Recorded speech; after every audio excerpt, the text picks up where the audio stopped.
ಓಂ ಶಾಂತಿ. ತುಂಬ ಜನ ಪ್ರಶ್ನೆ ಮಾಡಿದಿರಿ, ಸ್ವಮಾನದ ಲಿಸ್ಟ್ಗಳು ಹೇಳಿ ಅಂತ. ಅದಕ್ಕೆ ಇವತ್ತು ಅವ್ಯಕ್ತ ಮುರಳಿಯಿಂದ ಆರಿಸ್ಕೊಂಡಿರೋದು ಸ್ವಮಾನದ ಲಿಸ್ಟ್ಗಳೇ ಇದ್ದಾವೆ. ನಾನು ಆತ್ಮ ಶಿವಗೆ ಅರ್ಪಿತನಾಗಿದ್ದೇನೆ. ನಾನು ಆತ್ಮ ಶಿವನಿಗೆ ಅರ್ಪಿತನಾಗಿದ್ದೇನೆ.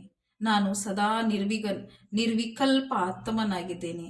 ನಾನು ಬೇಹದಿನ ಸ್ವತಂತ್ರ ಆತ್ಮನಾಗಿದ್ದೇನೆ. ಆದರೆ ಬೇಹದಿನ ಸ್ವತಂತ್ರ ಅಂದರೆ ಈ ದೇಹದ ಸಂಬಂಧ, ದೇಹದ ಪದಾರ್ಥ, ದೇಹದ ಪ್ರಪಂಚದಿಂದ ಮುಕ್ತರಾಗಿರೋರು ನಾನಾತ್ಮ ಬೇಹದಿನ ಸ್ವತಂತ್ರ ಆತ್ಮ ಅಂತ. ನಾನು ದೇಹದ ಸರ್ವ ಆಕರ್ಷಣೆಯಿಂದ ಮುಕ್ತನಾಗಿದ್ದೇನೆ. ನಾನು ಸಂಪರ್ಕದಲ್ಲಿ ಬರ್ತಾ ಭಿನ್ನ ಮತ್ತು ಪ್ರಿಯ ಆತ್ಮನಾಗಿದ್ದೇನೆ. ನಾನು ಆತ್ಮ ಮಾಸ್ಟರ್ ಸರ್ವಶಕ್ತಿವಾನ್ ಆಗಿದ್ದೇನೆ. ನಾನು ಆತ್ಮ ವಿಶ್ವ ಕಲ್ಯಾಣಕಾರಿಯಾಗಿದ್ದೇನೆ. ನಾನು ಆತ್ಮ ತ್ರಿಕಾಲದರ್ಶಿ ತ್ರಿನೇತ್ರಿಯಾಗಿದ್ದೇನೆ. ನಾನು ಆತ್ಮ ಸ್ವದರ್ಶನ ಚಕ್ರಧಾರಿಯಾಗಿದ್ದೇನೆ. ನಾನು ಆತ್ಮ ಕರ್ಮೇಂದ್ರಿಯ ಜೀತನಾಗಿದ್ದೇನೆ.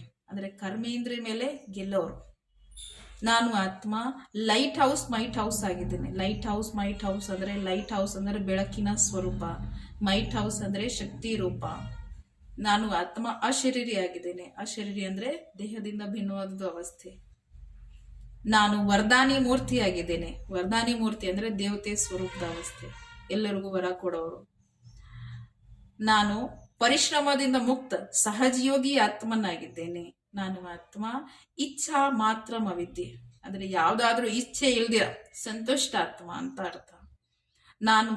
ನಾನು ತಂದೆಯ ಅತಿ ಸ್ನೇಹಿ ಆತ್ಮನಾಗಿದ್ದೇನೆ. ನಾನು ಆತ್ಮ ತಂದಿರೋರ್ಗೆ ಉಡುಗೊರೆ ಆಗಿದ್ದೇನೆ. ಉದಾಹರಣೆವಾಗಿ ಪ್ರಭು ಪ್ರಸಾದ ಆಗಿದ್ದೇನೆ ಅಂತ ಅರ್ಥ. ನಾನು ಆತ್ಮ ತಂದಿರೋರ್ಗೆ ಉಡುಗೊರೆ ಆಗಿದ್ದೇನೆ, ಅರ್ಥಾತ್ ನಾನು ಆತ್ಮ ಪ್ರಭು ಪ್ರಸಾದ ಆಗಿದ್ದೇನೆ. ನಾನು ಸಮರ್ಥ ಸ್ಮೃತಿ ಸ್ವರೂಪ ಆತ್ಮನಾಗಿದ್ದೇನೆ. ನಾನು ಸಮರ್ಥ ಸ್ಮೃತಿ ಸ್ವರೂಪ ಆತ್ಮನಾಗಿದ್ದೇನೆ.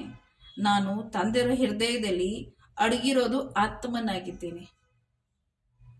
ನಾನು ಪರಮಾತ್ಮನ ಖಜಾನೆದಿಂದ ಸಂಪನ್ನ ಆತ್ಮನಾಗಿದ್ದೇನೆ. ನಾನು ಆತ್ಮ ನಿಶ್ಚಿಂತ ಚಕ್ರವರ್ತಿಯಾಗಿದ್ದೇನೆ. ನಾನು ನಷ್ಟೋ ಮಹಾ ಸ್ಮೃತಿ ಸ್ವರೂಪರಾಗಿದ್ದೇನೆ. ಅಂದ್ರೆ ಸರ್ವಮೋಹವನ್ನು ನಷ್ಟ ಮಾಡಿಕೊಂಡು ಸದಾ ತಂದೆ ನೆನಪಲ್ಲಿ ಇರೋರು ಆತ್ಮ ನಾನು ದೃಢ ಸಂಕಲ್ಪಧಾರಿ ಆತ್ಮನಾಗಿದ್ದೇನೆ. ನಾನು ನಿರ್ಮಾಣ ನಿರ್ಮಲ ಆತ್ಮನಾಗಿದ್ದೇನೆ. ನಾನು ಉಮಂಗ್ ಉತ್ಸಾಹದಲ್ಲಿ ಇರೋರ ಆತ್ಮನಾಗಿದ್ದೇನೆ. ನಾಟಕಕ್ಕೆ ಸಾಕ್ಷಿಯಾಗಿ ನೋಡ್ತಕ್ಕಂಥ ಆತ್ಮ ನಾನು ಭಾಗ್ಯಶಾಲಿ ಆತ್ಮ ಆಗಿದ್ದೇನೆ. ನಾನು ಭಾಗ್ಯವಿದಾತ ತಂದೆರೋರ್ದು ಅದೃಷ್ಟಶಾಲಿ ಮಕ್ಕಳಾಗಿದ್ದೇನೆ. ನಾನು ಸರ್ವಪ್ರಾಪ್ತಿಯಿಂದ ಸಂಪನ್ನ ಆತ್ಮನಾಗಿದ್ದೇನೆ. ನಾನು ಸರ್ವ ಆತ್ಮರ ಸ್ನೇಹಿ ಆತ್ಮನಾಗಿದ್ದೇನೆ. ನಾನು ಆತ್ಮ ಸಫಲತಾ ಮೂರ್ತಿಯಾಗಿದ್ದೇನೆ. ನಾನು ಸ್ವಯಂಗೆ ಮತ್ತು ಸರ್ವಗೆ ದಯೆ ಕೊಡೋರು ಆತ್ಮನಾಗಿದ್ದೇನೆ. ದಯೆ ತೋರಿಸೋರು ಆತ್ಮನಾಗಿದ್ದೇನೆ. ನಮ್ಮ ಮೇಲೆ ನಾವು ದಯೆ ತೋರಿಸೋರು ಮತ್ತು ಸರ್ವರ ಮೇಲೆ ದಯೆ ತೋರಿಸೋರು ಆತ್ಮನಾಗಿದ್ದೇನೆ. ನಾನು ಬ್ರಹ್ಮ ತಂದೆ ಸಮಾನ ಕರ್ಮಯೋಗಿಯಾಗಿದ್ದೇನೆ. ನಾನು ಆತ್ಮ ಬ್ರಹ್ಮ ತಂದೆ ಸಮಾನ ಕರ್ಮಯೋಗಿ ಆಗಿದ್ದೇನೆ. ಓಂ ಶಾಂತಿ.